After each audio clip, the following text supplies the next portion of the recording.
लंबी फेहरिस्त है, मैं उस फेहरिस्त में नहीं जाना चाहती हूँ। ये बैल बुद्धि ही कोई होगा अगर इसको अनुशासनहीनता मान के चुप हो जाएगा। और क्योंकि आपने इसका जिक्र कर दिया था तो जस को तस देना पड़ेगा। ये बैल बुद्धि है, बैल बुद्धि होगी जो कहेगी कि ये अच्छी चीजें हो रही हैं। करवाली बेइज्जती। अंजना जी, मैंने अपने शुरुआती वक्तव्य में प्रधानमंत्री मोदी कहा, मोदी जी कहा, मैंने तो कोई गंदी बात नहीं करी, लेकिन अगर सामने से ऐसे भी डिबेट नहीं हो सकता। ये क्यों बीच में बोल रहे हैं? तो उनके बीच में नहीं बोली, एक एक करके बीच में ना बोल। मैंने अपने शुरुआती वक्तव्य में मोदी जी कहा, प्रधानमंत्री कहा, योगी जी कहा, उत्तर प्रदेश का मुख्यमंत्री कहा। मैंने तो किसी का नाम नहीं लिया, लेकिन अपने शुरुआती वक्तव्य के बाद अगर सामने वाला धृष्टता करेगा तो मैं चुप नहीं बैठूंगी। बात तो सही है। सरकार तीसरी बार प्रधानमंत्री के तौर पर नरेंद्र मोदी की बनी है और आप लोगों को जनता ने विपक्ष में ही बिठाया है। ठीक है। ऐसे में जो ये बार बार कहा जाता है बीजेपी हार गई, ये हार गए, दरअसल हारे तो आप लोग हैं। आप लोगों का मंथन आप लोगों को क्या बताता है? क्यों तीसरी बार आपको विपक्ष में ही जनता ने बिठाया? तेरा तो गेम बजाना पड़ेगा। हमको हमारा मंथन बताता है कि ये जो संविधान है ना, इसके साथ जो भी खिलवाड़ की कोशिश करेगा उसको जनता नकेल कसने का मौका हमें जरूर देगी। ये 400 की बात करते थे, 240 नहीं पार हो पाए। ये 80 में से 80 की बात करते थे, यूपी में आधे से कम में रह गए। ये बात करते थे बड़ी बड़ी, इनको बैसाखियों का सहारा लेना पड़ा, वो बैसाखियां जो अब बवाल मचा रही हैं। ये हाजी कर रहे हैं, जी हाँ कर रहे हैं।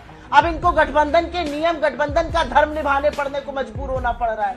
तो इस सरकार की उम्र और इसकी स्थिरता अभी देखिएगा आगे आगे होता है क्या।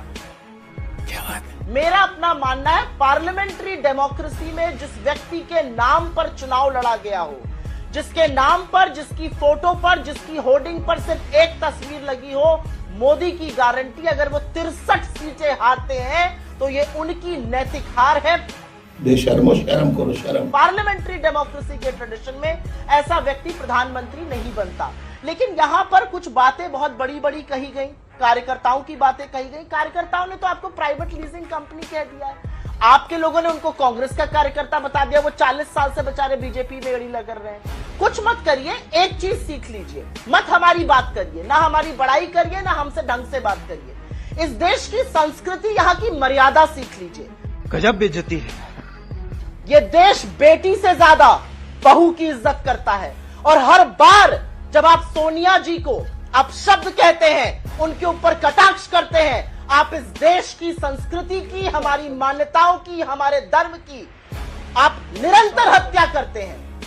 अरे सुधरो रे अभी तो। इस देश में जब औरत कोई आदमी का सिंदूर लगाती है तो वो उसकी अर्थी उठती है उस घर से। आप बार बार सोनिया जी की जब अवहेलना करते हैं, आप अधर्मी और कटाक्ष जब करते हैं, आप निहायत ही घटिया राजनीति करते हैं। ऐसी राजनीति करते रहिए। 13 में से 2 सीटें मिली है उपचुनावों में।